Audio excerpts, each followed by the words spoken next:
Mirë, bashkot me mua në studio, gazetari I njohur Fatos Mahmutaj. Fatos, mirë mbroma dhe kënaqësi që jeni me mua këtë mbrëmje në studio. Faleminderit juve. Fatos, dua ta nis këtë intervistë me ty me një pyetje të drejtë për drejtë. Në fakt, bëhet fjalë për një ngjarje të fundit ku gjyqtarja Irena Gjoka janë shtuar masat e sigurisë së saj pasi së fundmi kjo gjyqtare është kërcënuar. Kush e kërcënon gjyqtaren, Fatos, dhe pse? Shiko, nëse do ta shikonim nga ana e optikës së gjykatës së gjyqësorit të drejtësisë, quaj si të duash, Irena Gjoka është makthi dhe problemi personal I vetëm një njeriu, dhe ky njeri quhet Sali Berisha. Po thua që e ka kërcënuar Sali Berisha Irena Gjokën? Pra, problemet e Irena Gjokës me kërcënimet dhe problemet në jetën e saj personale kanë vetëm një emër, dhe ky emër është Sali Berisha, pra, ose më saktë do ta quajmë dosja Partizani, dosja të cilën kjo gjyqtare e ka në gjykim.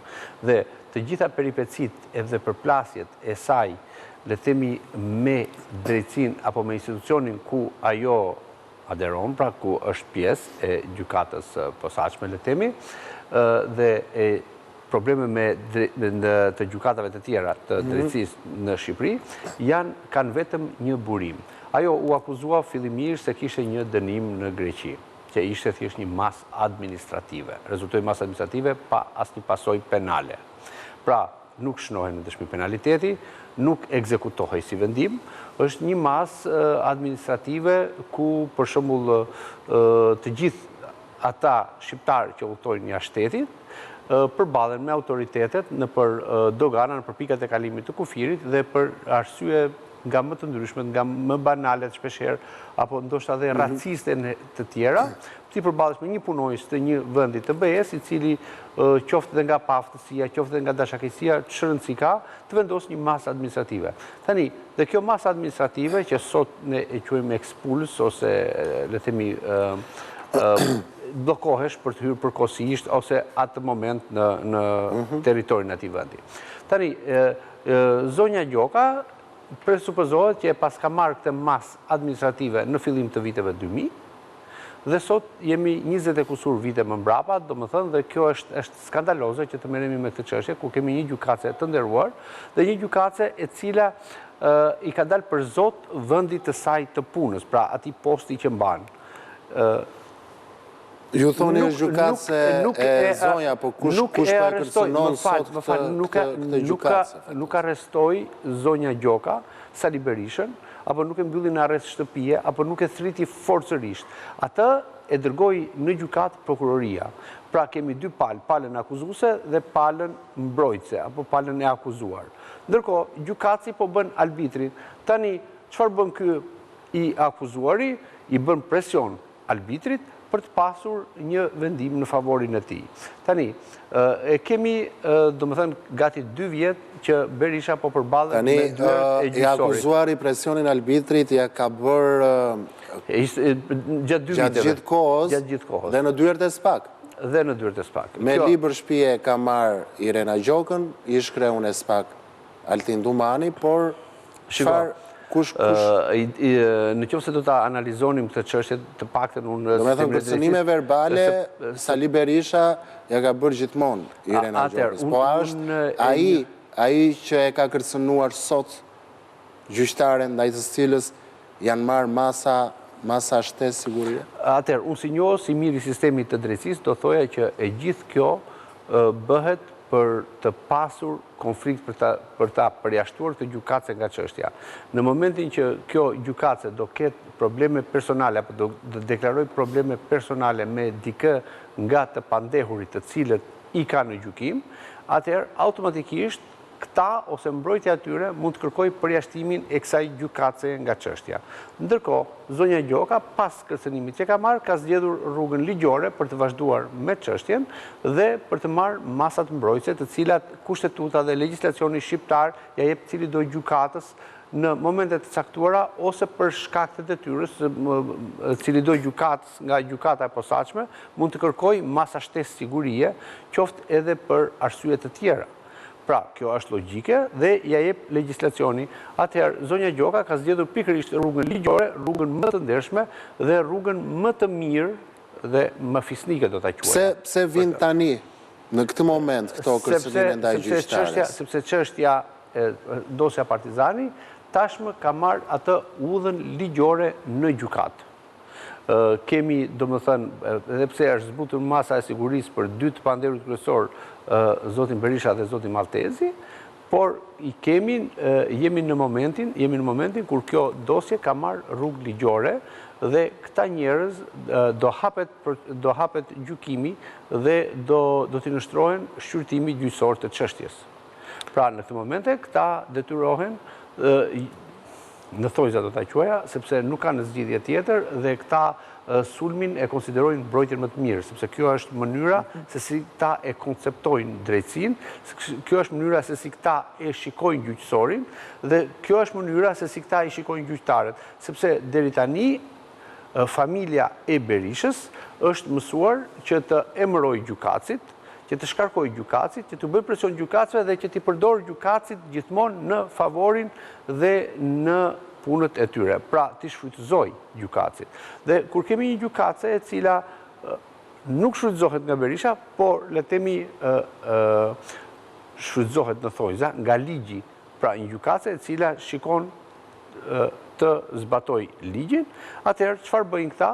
I bëjnë presione të tilla banale dhe presione që nuk kanë anë as udhë. Jemi në vitin 2026, jemi në momentin kur presione banale s'mund i themi, sepse ndaj gjyqtares janë shtuar masat e sigurisë. Rruga që kanë zgjedhur këta është një rrugë banale, sepse ky është niveli i tyre, domethënë nivel me kërcënime, nivel me presione, nivel me dhunë. Sepse nuk din të prodhojnë tjetër këta njerëz. Kështu e kanë atë, kështu janë krijuar dhe kështu funksionojnë këta njerëz.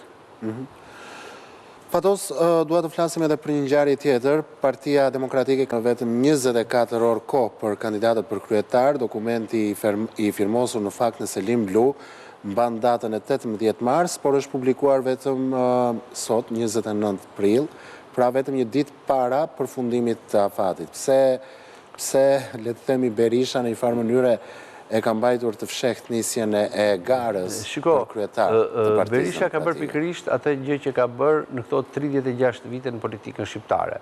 Dhe tani unë çuditem pse i ka dhënë 24 orë kohë, se mund të jepte vetëm 24 minuta, kaq mjaftonte sa të regjistronte emrin e tij, kandidaturën e tij dhe ta shpallte fitoren aty, domethënë nuk kishte nevojë për të pasur kandidat rival. Kur dihet që atje në Partinë Demokratike do kandidoj Berisha, do fitoj Berisha, kuptohet do fitoj me 120, me 130%, si fitojnë gjithmonë. Dhe është logjike. Tani pse duhet ta bëj dhe procedurën, domethënë, pse duhet të harxojmë kohë, nerva, letra, boj stilolapsash dhe makinat llogaritse për të llogaritur numrin, le të themi, të votave. Kur fare mirë e ka shumë të thjeshtë, ta shkruaj direkt, ta shpalli ashtu siç e ka bërë.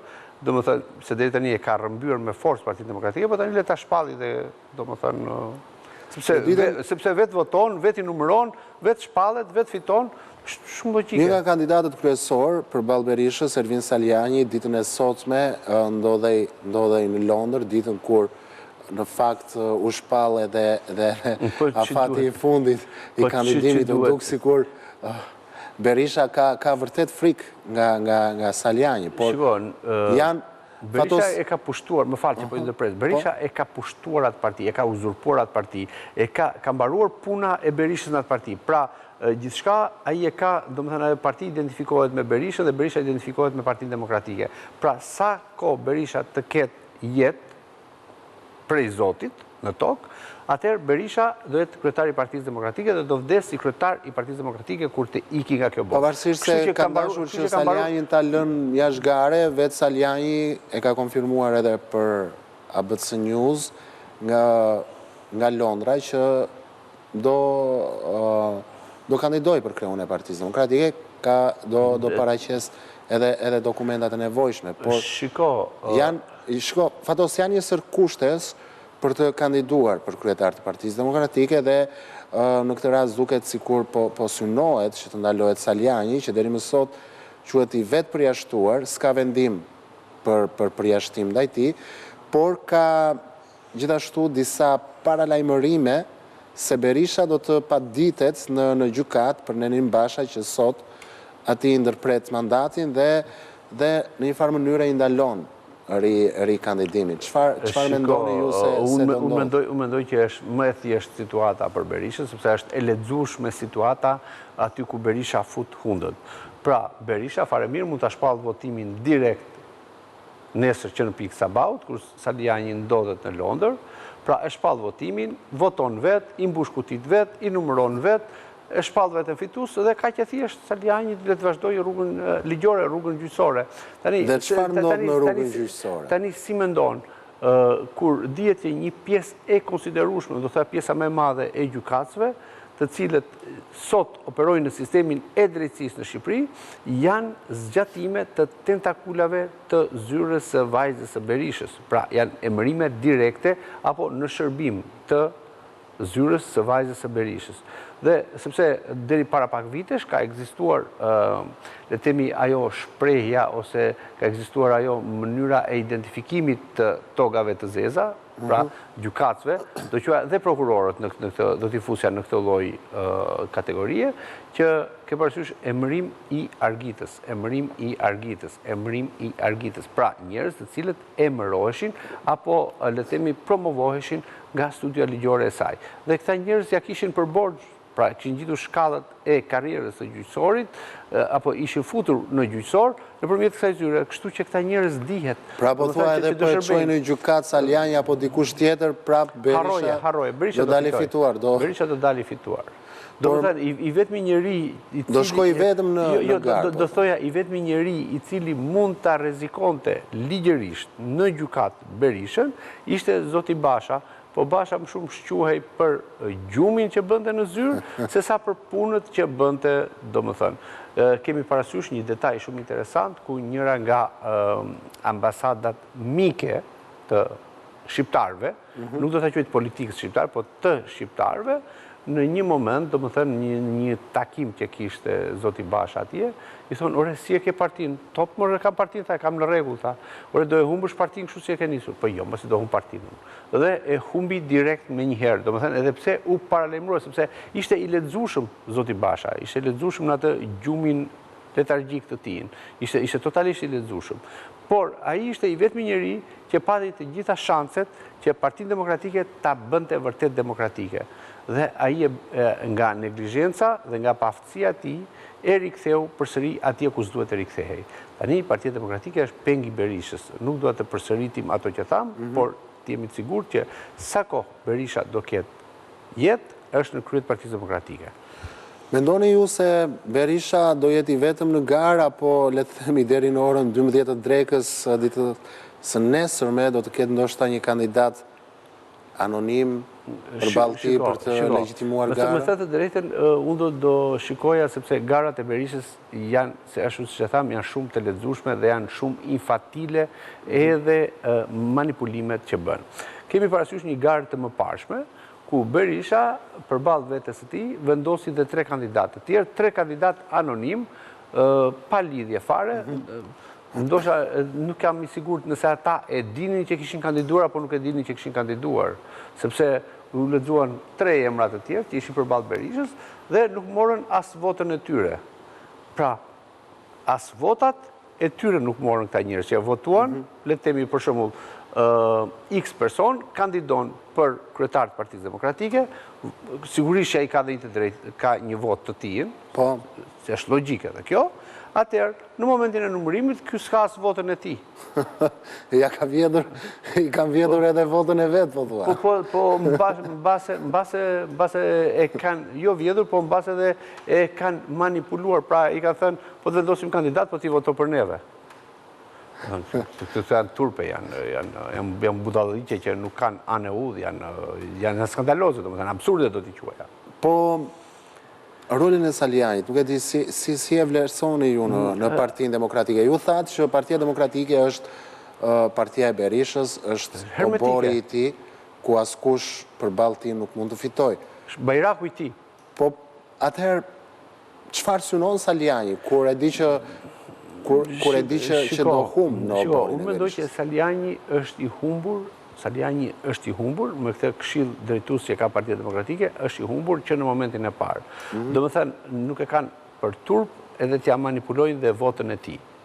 Do më thënë, kjo është logjike. Po për mendimin tim, Saliani ka rrugë të gjatë përpara, në qoftë se do vazhdoj akoma pas këtyre zgjedhjeve që kuptohet që do t'i humbi, është logjike që do t'i humbi, ne këtu jemi përsëri, ne do flasim prap atë ditë kur të ketë zgjedhje, kur të dalë rezultati, po ai është sigurt që do i humbi, po gjithsesi Saliani ka bërë një përpjekje titanike në momentin kur kemi një absurditet të kryesuar nga Berisha në Partinë Demokratike dhe kur kemi një mënyrë, le të themi një autokraci e cila e ka rrudhur Partinë Demokratike, e ka shtrënguar Partinë Demokratike.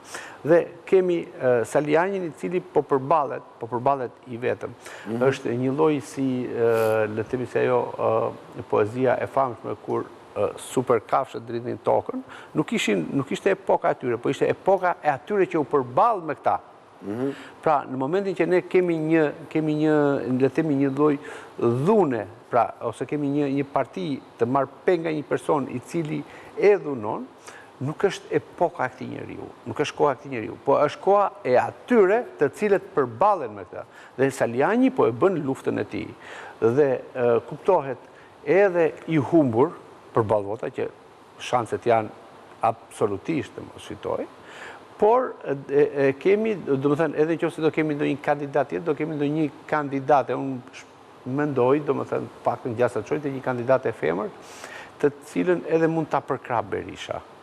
Po, logjika është nëse Berisha vetë kandidon, atëherë fiton 120% votave dhe është shumë e thjeshtë. Mirë, ja u zgjodh kryetar Berisha i Partisë Demokratike, ndoshta do shpëtoj edhe nga Neni Basha, por fatos çfarë ndodh në verë me opozitën, apo pushime? Pushime, sigurisht pushime. Opozita pushime ka qenë pushime do jetë, do më thënë, ato aksionet opozitare kanë vdekur në Shqipëri, do më thënë, dhe opozita është thjesht, do më thënë, një grupim i disa njerëzve që shpresojnë të marrin ato rrogat nga Parlamenti Shqiptar, pra nga Kuvendit Shqiptar, dhe të jenë në rregull, apo të përfitojnë ato favoret e tjera si cili do politikan, sepse, shiko, unë do thoja që ajo pjesa e këtyre politikanëve hajdutër, apo atyre politikanëve, do më thënë, të cilët bëjnë ato krimet e vjedhjes, abuzimeve, është një lloj klase dhe një lloj kategorie që nuk ka politikë. Pra ata mund të jenë majtës, mund të jenë djathtas. Janë këta lloj palaçosh të cilët mbajnë njëri tjetrin. Po, fati i keq është se opozita është e mbajtur peng, e kapur fuqishëm nga njëri, e bllokuar nga njëri, dhe shqyr Zotit të gjejnë momentin që erdhi dhe koha e verës, të bëjnë pushimet, të jenë rehat, dhe kaq, do të thënë kaq është misioni i tyre. Ju thoni që kaq është misioni i tyre dhe kjo dhe kauza opozitare ka vdekur, sipas jush. Po të kundërtën thot Berisha, kryengritje paqësore të armatosur. Një tokë fjalësh që vetëm ai e kupton. Po me gjuhën e tij ai është në rregull, sepse Berisha, domethënë, Berishës aty i ka ngecur ora. Ne kemi parasysh kur humbi zgjedhjet e 97-s, tu po flas për ngjarjet e 2 prillit në Shkodër, apo mundësinë, domethënë, kur zgjedhjet e para pluraliste të majtët fituan bindshëm, atëherë Berisha zgjodhi duke mos pas zgjidhje tjetër, duke mos pasur ide të tjera se si mund të vinte në pushtet, atëherë prodhoi dhunë të vazhdueshme, e cila e solli Berishën në pushtet. Pastaj, ai sapo mori pushtetin, në momentin që i duhej që ta rregullonte pak a shumë situatën dhe të përpiqej që të kishte një lloj progresi shoqëria, dhe duke pasur progres shoqëria nuk do merrej me Berishën, pa i do të çmentojnë pushtet, po çfarë bëri? Mendoi që të mblidhte lekët shqiptarëve si hakmarrje për humbjen e zgjedhjeve të 94-s, edhe pse pati manipulim me Berisha i humbi. Ke fjalën për firmat piramidale? Jo, humbi kushtetutën një në 94-ën, dhe pastaj për t'u hakmarr Berisha dhe shqiptarët çfarë bëri? U mblodhi lekët, u mori parat shqiptarëve, i katandisi shqiptarët, që në inate sipër, domethënë jo vetëm lekët që morën, lekët e firmave piramidale i ka marrë Berisha, po thuat? Shiko, nuk ka rëndësi kush i mori parat, edhe Berisha ka marrë parat, dihet ajo punë, domethënë ajo është logjike që dhe Berisha ka marrë parat dhe madje ka marrë pjesën e luanit. Po Berisha ka fajin kryesor se është kreatori, është krijuesi i firmave piramidale. Ka vjedhur Berisha shqiptarët, paratë e shqiptarëve me firmat piramidale. Po kush i mori morbur? Tani është turp, se të paktën në këtë gjë e kemi sqaruar, e kemi thënë me 10 herë, po mirë më pyet këta ish njerëzit të cilët ishin për krah Berishës atëherë që ngarkonin kamionat me para. Domethënë, po nuk do t'i futemi kësaj historie, sepse kjo është histori shumë e gjatë. Tani, e kemi Berishën i cili ka fajin kryesor për krijimin e firmave piramidale. Ai u paralajmërua nga FMN-ja, u paralajmërua nga ambasadat mike në Shqipëri, nga institucionet ndërkombëtare, u paralajmërua për firmat piramidale dhe i thanë që këto janë skemat Ponzi. Sepse dikur këto skemat Ponzi kishin bërë nami në vendet të tjera. Pra nuk është se nuk njiheshin. Thjesht shqiptarët, duke qenë që vinin nga diktatura dhe kishin një farë naiviteti, ranë prej e këtyre. Tani, unë e kam dëgjuar vetë në Radio Tiranën dhe në televizionin shqiptar të asaj kohe, kur Berisha u pyet për paratë e shqiptarëve dhe tha ato janë paratë më të pastra se kur. Pra janë parata është logjike dhe janë paratë e firmave piramidale. Po Berisha ka thënë vetë dhe unë e kam dëgjuar, pra kam qenë adoleshent atëherë. Dhe një media kishim në Shqipëri atëherë, kishim televizionin shqiptar dhe Radio Tiranën. Ka ishte një mesazh po thuaj që shqiptarët besuan akoma edhe më shumë te firmat piramidale. Shqiptarët shitën gjithçka ç'kishin dhe vetëm ka ishte një dramë e madhe e sociale dhe psikologjike dhe ekonomike. Më tepër se një tragjedi e dhunshme, e dhimbshme, e një tragjedi ku krimi i vuri përfundi shqiptarët. Dhe këtë gjë e bëri Berisha. Nuk e bëri dikush tjetër. Nuk na i bën, domethënë se ne kemi gjithmonë idenë të akuzojmë shërbimet sekrete të vendeve jo mike të Shqipërisë. Jo më jo, ata u ulën këm kryq, po i uli Berisha, nuk i ulëm ti dhe unë. Kemi parasysh që në momentin që Berisha shkatroi dhe shtetin shqiptar, ndërkohë fëqinjëtan ishin gati në momentin për të coptuar Shqipërinë. Pra, kupton domethënë çalloi tragjedira, bën njëri pas tjetrit ky njeri për karrigen e vet, ose për mos të dalë nga tema do thoya një diçka tjetër, kur publikisht Berisha është akuzuar që në 96-ën nxiste të ndjerin Ibrahim Rugova që kosovarët të sulmonin ushtrinë serbe dhe shtetin serb të nisnin luftën e tyre për pavarësi.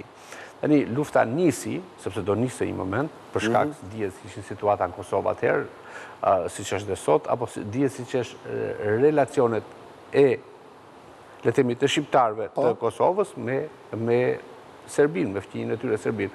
Dihet, ato gati janë, domethënë, thjesht po Berisha çfarë bënte? Përpiqej që t'i hidhte edhe një shkrepse zjarrit, t'i shtonte edhe një shkrepse tjetër, pra ta ndiste edhe pak më tepër zjarrin. Kur fare mirë, mund të kishte zgjedhur një rrugë tjetër që të ishte një rrugë më pozitive për shqiptarët. Gjithsesi, lufta do bëhej, okay, është logjike, po jo të bëhej për të mbrojtur karrigen e Berishës, se ai po humbte nga firmat piramidale, po humbte nga revolta popullore, dhe ndërkohë i thoshte Rugovës, të ndjerit Rugova, nis luftën me Serbinë. Fatos Mahmutaj, faleminderit. Kënaqësi që ishit me mua këtë mbrëmje në ora e fundit. Faleminderit juve.